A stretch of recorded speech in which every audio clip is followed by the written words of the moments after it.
A new art exhibition exploring the plight of Gurmit women in Fiji has just launched in Wellington, New Zealand.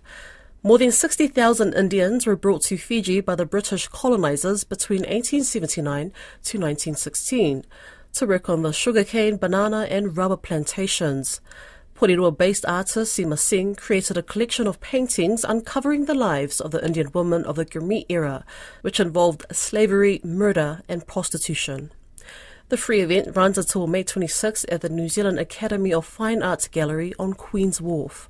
Alicia Foon spoke with Mrs. Singh about how researching her heritage led to the discovery of countless stories of Gurmit women and the conditions they faced in this two-part series. When I moved to New Zealand, I had this identity crisis kind of thing because I was from Fiji, but I felt that I was Indian as well, and I was not recognized as Pacifica person. I always felt very odd and uncomfortable in Pacifica events because I used to be one of those, the Fiji Indian person amongst all the other Pacific Islander people.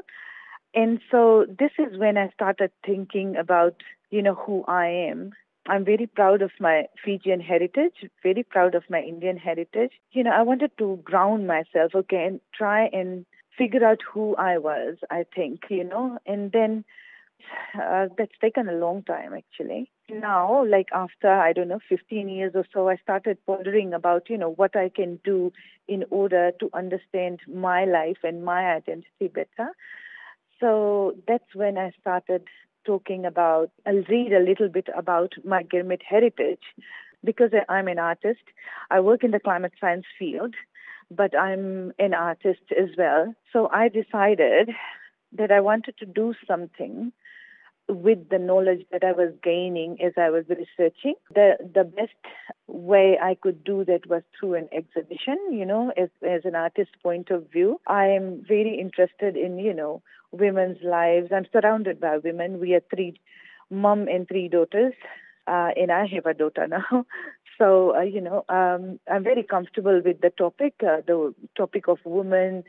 So I decided to narrow my exhibition's topic to Gurmit women. It sounds like this journey for you has been quite a significant one, and perhaps the exhibition that you've created is your way of reconciling your own identity, but also helping others become aware of theirs and educating people as well. I guess, what would you like people to know about Gurmit women? Because for a lot of people, this information has been buried for a long time. And what have you found? The Gurmit women, firstly, I call myself a Pacific Islander. In all those gatherings that I go to, where all Pacific people are, they do not know about the plight of the Indian people to the Pacific and why so many Fiji Indians are in this particular area. Or when they go to Fiji, there's a lot of people of Indian origin. 38% of their population is Fiji Indians. But nobody really actually knows how they came about being there, so many of them.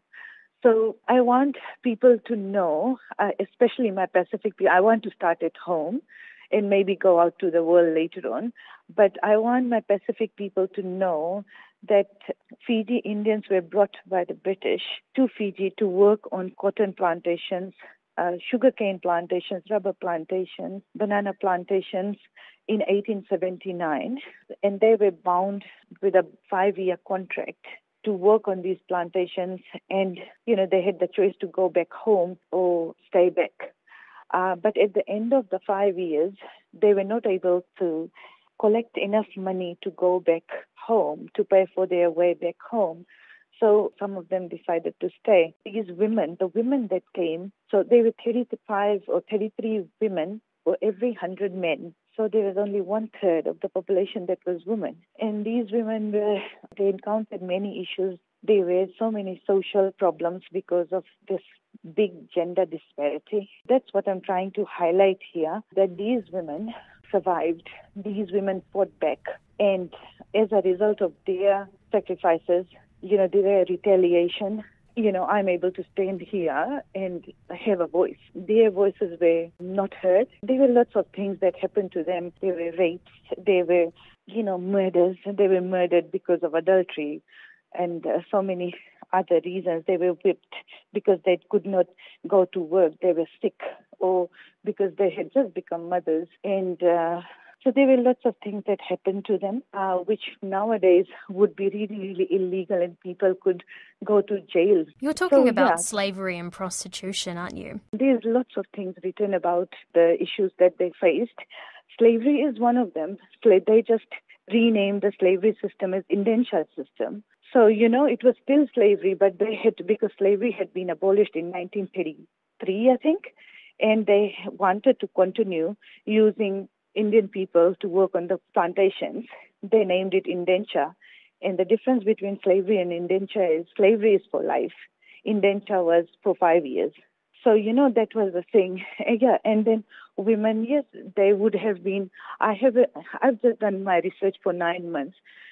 And prostitution, etc. These were all the everyday reality of those women. I can't even imagine how their lives were. I've read books, I've read these things, and you cry, and I've cried. So, there are so many stories. People don't realize how hard the life of the Gurmit women was. Through this exhibition, it's like a place of conversation, starting a conversation about Gurmit people. But I just want to talk through my art and just tell the stories as how I see it. Tune in next episode for part 2 of this discussion on why Seema Singh wants Fijian Indians to be officially recognised as Pacific people.